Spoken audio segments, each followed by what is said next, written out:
What's happening, people? I hope you're all well. So, midweek report for boxing. And when I look at Batervia versus Bivol, I would say that it was probably fair that Bivol got the win there, Batervia, for me, no one's talking about this. I think he's past it. That doesn't mean I think he's bad. I think that he's definitely over the hill in terms of his trajectory. He's nowhere near his best, and everything he does seems to be pushed and forced. He's got the telltale signs of a shot fighter. He's got no snap on his punches. Yes, they're heavy, but he's got no snap on his punches, and he seems to always throw the same right hand. He doesn't vary it. Like I don't see. All I see from him, Baterviev, is the sort of looping right hand, straight looping right hand around the guard. But I never saw him vary it. No overhands, no straight right hands. I didn't see much straight right hands from Baterviev. It just all seems very one pace, and no one seems to be talking about it. So when I look at Baterviev, I see a fighter who's past his best.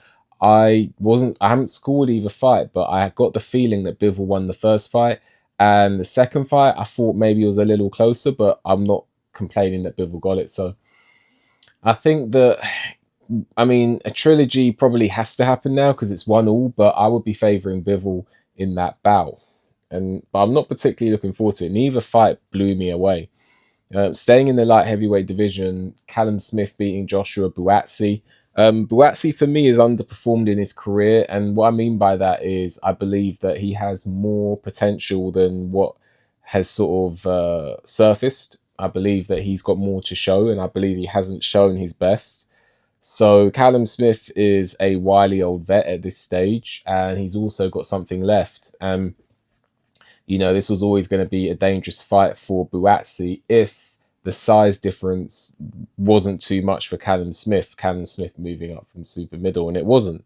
Callum Smith dealt with the size difference. Maybe Joshua Buatsi was a little physically stronger, but Callum Smith more than made up for that with his technical know-how on the inside. So great fight, competitive fight. Joshua Buatsi, there's no shaming losing, but I would definitely say Joshua Buatsi took a lot of damage in that fight.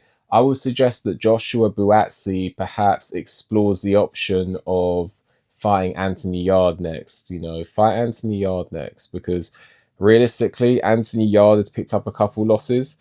Joshua Buatsi has been found wanting at sort of the mid-top tier of high level, not quite 1, 2, or 3, or 4, but maybe 5, 6, 7, 8, 9, 10. He's been found wanting at that level. No shame in that.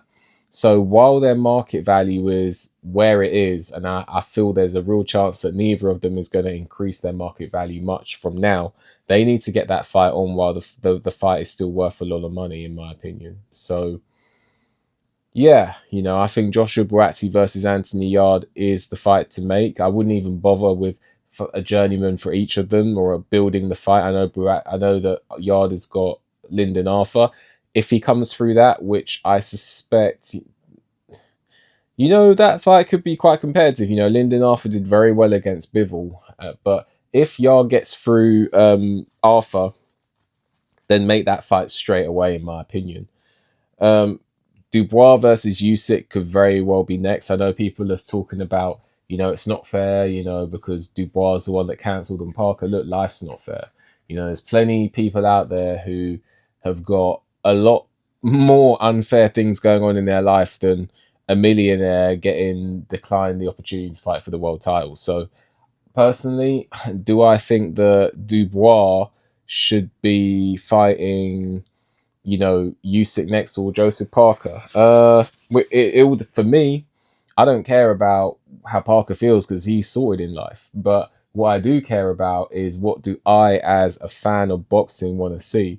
And I would say that I would prefer to see Dubois versus Usyk again. And the reason I say that is because of the resurgence of Dubois and the decline of Usyk. Usyk's still a great fighter, but he's not the fighter he was. So I definitely like to see if Dubois can get it now. And I think he's got more of a chance now. Conor Benn and Chris Eubank Jr. Well, many of you would have seen that Chris Eubank Jr. cracked an egg on Conor Benn.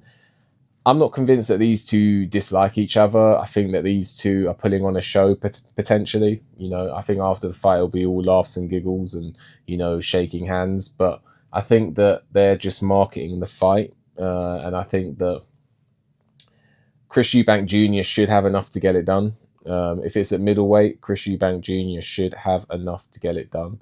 But that's all I really have for now on that. So, yeah, I mean, it was what it was, you know, a bit of fight hype. Let me know what you think about what I spoke about in this video. Like the video, subscribe to the channel, leave a comment, hit the notification bell so you get a notification when I make a new video. If you appreciate my work and want to leave a donation, there's a link for that in the description. With that, enjoy the rest of your day, and I'll see you on the next one.